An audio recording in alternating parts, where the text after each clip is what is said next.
There's a buzzing among Gen X women right now, especially among business owners. And it's this sense that something has shifted, but it's hard to put your finger on it. It's just really hard to put into words. And I'm noticing that there's a divide. There are women who are leaning into this feeling and they're having the conversation. And then there's the women who are just doubling down and trying to push through it. And here's what I know with certainty: the shift is happening either way. The redesign is already in motion.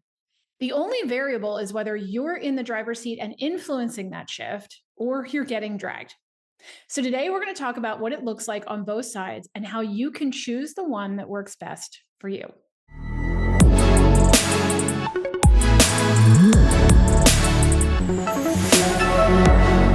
Welcome to the Frequency of Yes, the podcast for women leaders creating limitless success, deep empowerment, and divine wealth on their terms. I'm Kirstin, Carey, and I'm obsessed with helping badass women feel good in their bodies so they can sustain wildly successful businesses without grinding or sacrificing themselves. Over the last 3 episodes, we laid the foundation for the matriarch phase. We talked about why the structures you built in your mother phase stop fitting the woman that you're becoming and what it means to step into this transition with intention rather than getting blindsided by it. And if you haven't listened to those episodes yet, you'll gain a lot by going back and capturing the details in them. Because today, we're going to do exactly what I said we were going to do from the last episode. What the redesign inside the matriarch phase looks like in practice is what we're going to spend our time around. We're going to talk about what changes, what stays, and how to move through this without burning down everything that you've built. Let's first start with the women who are pushing through, because I understand why they are. When you've built something real by outworking everyone around you, by willing things into existence through sheer momentum, doubling down is the move you know. It's worked before, so you reach for it again. But what I see in women who are pushing through this particular shift is that the pushing itself becomes part of what's really draining them. And the signals just start to compound. You're in the in-between period after you sense something needs to change, but before you have clarity on what it is. And it often starts to show up as resentment or dissatisfaction. And you can't fully explain it even to yourself. But it can also surface as avoidance, where you get knee deep in a new course or a new offer that you're not really that excited about, but you keep going. Or you pour all of your energy into supporting someone else's project. Or you find a dozen things to stay busy with, anything to keep moving because it helps you creatively avoid sitting with what's pulling at you. And it'll show up on your calendar. Your client meetings that used to feel energizing now feel like something you really have to gear up for. Or tasks that you used to love kind of feel dull. And then there's this nagging question that surfaces at weird times in the shower at 2 a.m. or on a long drive. You start asking, is this it? Is this what I built for all of those years? And it also shows up in the body: fatigue that sleep doesn't fix, weight shifting, headaches, body aches, emotional rawness that feels out of proportion to what's happening around you. And often there's a longing for something deeper within you that you can't put words to. And most women file all of that under one thing: hormones. It's perimenopause, I'm getting older. And there's truth in that. So I don't want to sidestep that. The hormonal shift is real and it's significant. But here's what I've seen over 15 years of working with women through this transition: how turbulent or smooth that hormonal shift is, how difficult the ride is directly tied to something deeper. Your satisfaction, the richness in your relationships, your belief in self, your sense of purpose, your feelings of worth, your sense of belonging, the depth of your own growth and your impact on the growth of others. When those things become stagnant, your body responds. The biology and the identity shift are not two separate conversations. They're the same one. So the women who are doubling down and pushing through are not just delaying the transition, they're making the biological piece harder. And the women who are having the conversation, who are leaning into what they're feeling and getting intentional about it, they tend to move through the hormonal shift with much more ease. Their body responds to the direction you give it. So the women who get dragged through the matriarch phase transition tend to fall into one of 4 patterns. And I want to break down each one of these patterns because I've watched brilliant women land in each of them. And I'm calling out each of these patterns so you can see them, become more aware of them. Because once you can see the pattern, you can choose differently. So let's go through each of them one by one. The first pattern, moving too slowly. Some women at this point try to slow down because they're feeling the pull. And she knows something needs to shift. But the fear of losing something keeps her exactly where she is. She stays in the structures, in the relationships, and the offers, and the rhythms that stopped fitting her and her needs many years ago. And the cost is quietly destructive from the inside because she doesn't get to fully step into the version of herself that's waiting on the other side. She wonders somewhere deep what could have been, and she knows she was built for more. The second pattern, moving too fast. Frustration peaks as the hormonal shift is in full swing. Things she tolerated for years suddenly become completely intolerable. And she eventually just blows it all up. She shuts something down too abruptly. She ends a client relationship, or she lets go of a long-term team member, or kills an offer, not from a point of clarity, but from reaction. And fear is driving that action, and it makes moves disguised as decisiveness. So then she looks back 6 months later and realizes that she's ended something that she could have just tweaked and redesigned, or she started something new that doesn't fit either because she was desperate for the freedom of stepping into her next level self and didn't quite know how. The third pattern, going turtle shell. So she pulls back, she stays numb, she keeps pushing forward the way she always has. And on the surface, she absolutely looks like she's holding it together.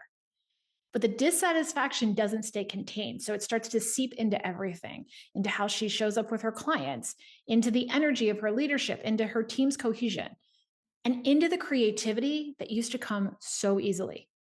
So revenue starts to slow, client retention dips, and she can't figure out why because she's doing all of the same things that she's always done that used to work. And the business is being impacted by something she's hiding from, trying to will it out of existence. The fourth phase, following someone else's map. The women who fall into this phase begin to doubt themselves and don't trust their own knowing because either they never fully developed it or because they learned how to suppress it a long time ago. So this woman, she looks around at what other successful people are doing and she tries to adopt their strategy as her own business model and her version of her next chapter. And that doesn't fit because it was designed for someone else's genius, someone else's body, someone else's life. Now, here's what all 4 of those things have in common. No matter what these women choose, the redesign is going to happen anyway.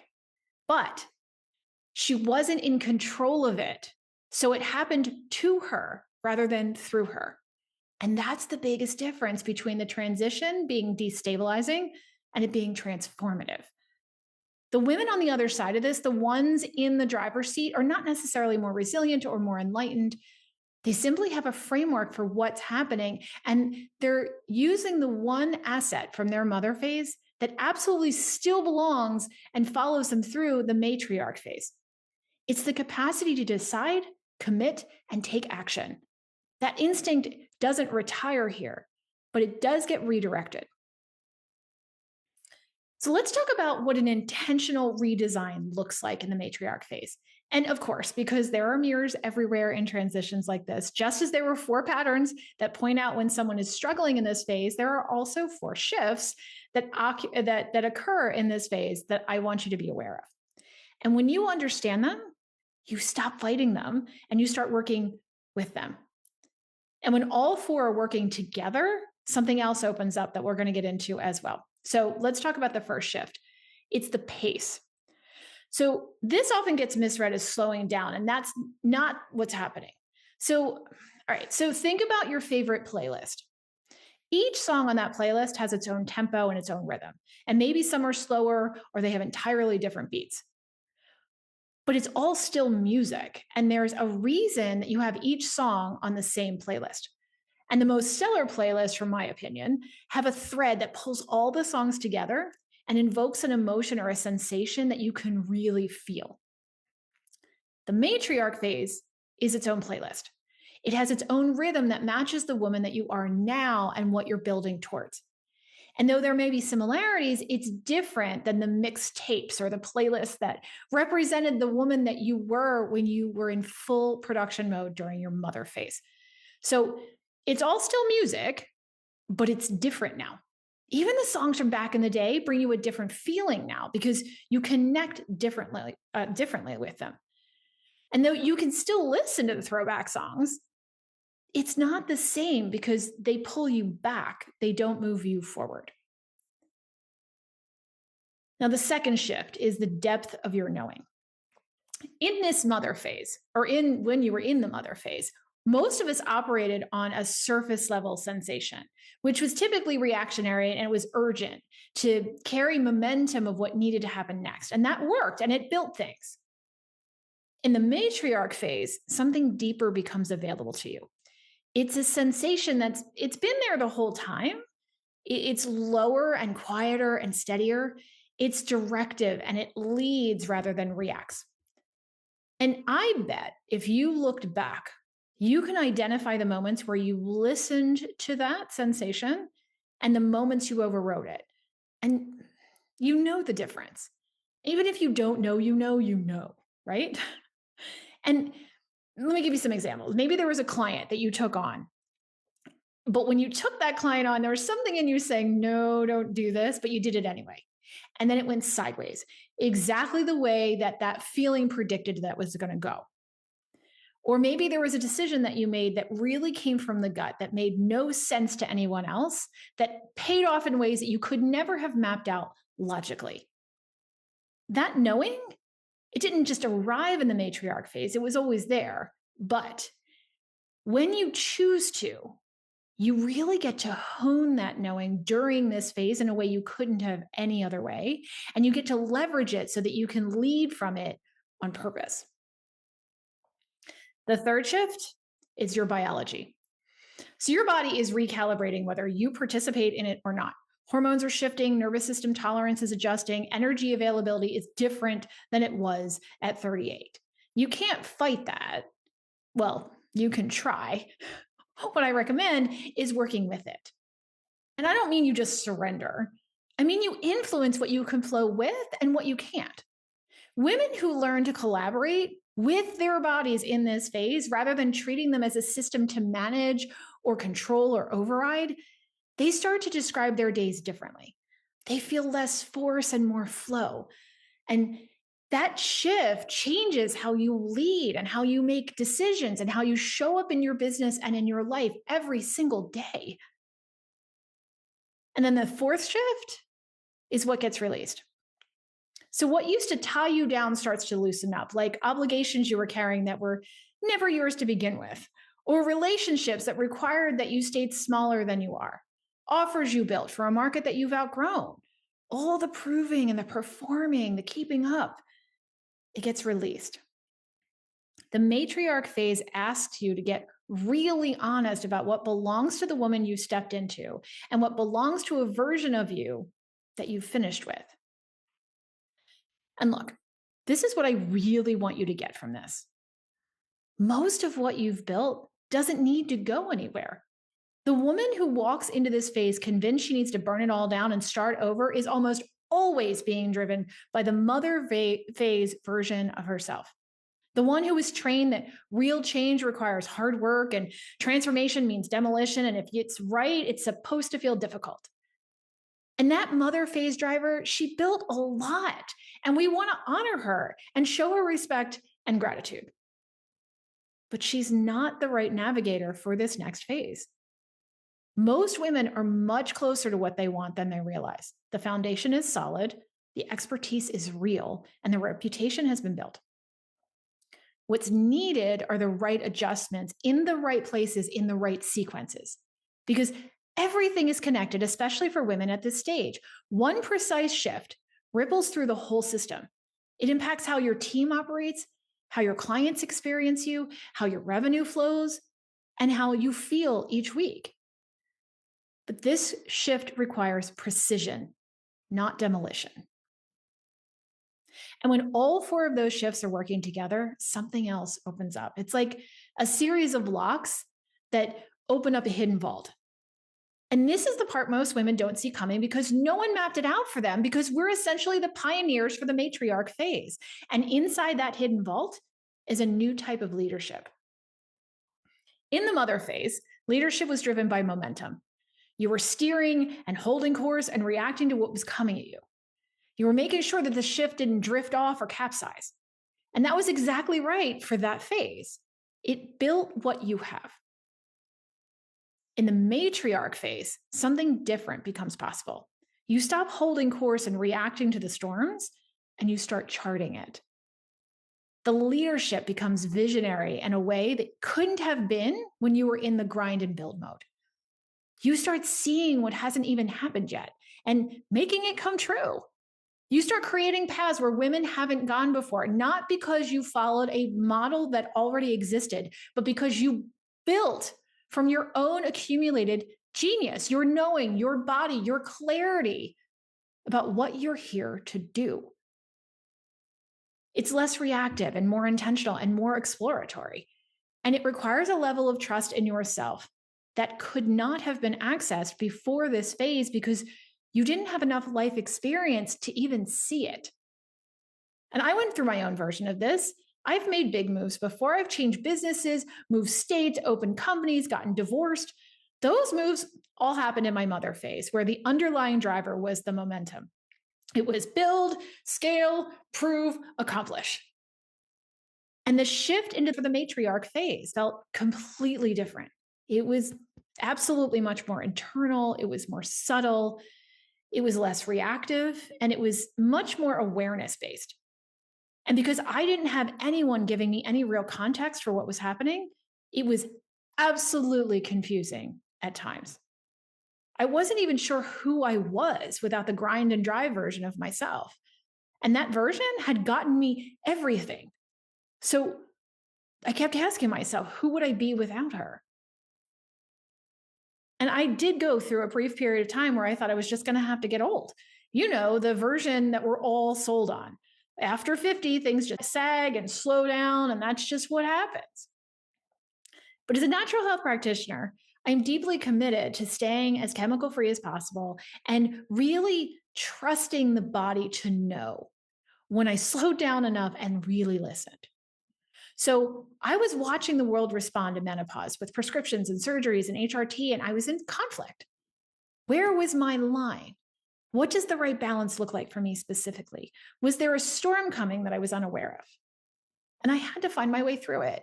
And what I found on the other side wasn't a diminished version of myself. It was a different version. She's so much more grounded. She's so much more intentional, less interested in proving and more interested in building something that fits the life I want for the next 20 or 30 years. So the drive didn't disappear.